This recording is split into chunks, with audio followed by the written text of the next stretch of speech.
global advertiser for innovative outdoor solutions. Global as a company, it has never compromised on its service quality and commitment.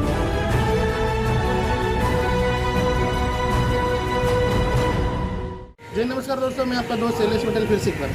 दोस्तों, lockdown में जहां महाराष्ट्र सरकार ने मजदूर लोगों को घर भेजने के लिए ट्रेन का व्यवस्था किया है, जहां पर उनको अपने घर पहुंचाया जाएगा, वहीं पर उन लोगों को पुलिस स्टेशन में फॉर्म की लाइन लगानी पड़ रही है। उसके बाद उन लोगों को डॉक्टर की लाइन लगानी पड़ रही है। उसके साथ में चलते चलते महाराष्ट्र सरकार ने एक और ऐलान कर दिया कि मुंबई में रेड जोन में भी वाइन शॉप चालू लेंगे। लोग वाइन शॉप के चालू होने से पहला वहाँ पर लंबी लंबी लाइन लगा के खड़ी है। इवन दोस्तों, एक बात मजे की ये भी है कि उस लाइन में महिला भी लाइन लगा रही है शराब लेने के लिए। दोस्तों, मुझे लगता है कहीं ना कहीं महाराष्ट्र सरकार का ये फैसला गलत है। महाराष्ट्र सरकार को ये फैसला बाद में लेना चाहिए था, उसके पहले लोगों को गाँव भेजना चाहिए था। आज सब जगह लाइन लगा के खड़े हैं शराब लेने के लिए, डॉक्टर के पास जाने के लिए या पुलिस स्टेशन में जाने के लिए।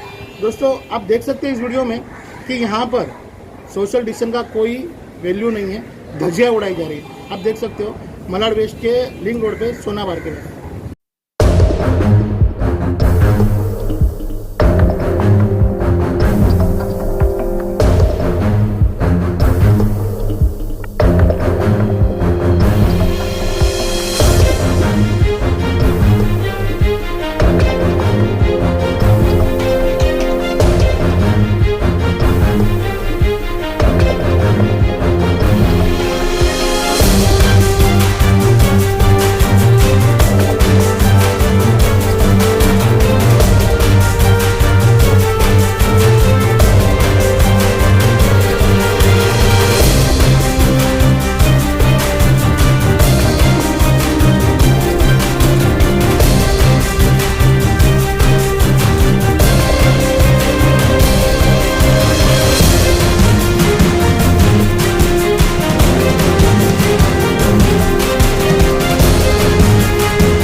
रफ्तार न्यूज़ की खबरें पसंद आने पर हमारे YouTube चैनल को सब्सक्राइब करें और लाइक करें।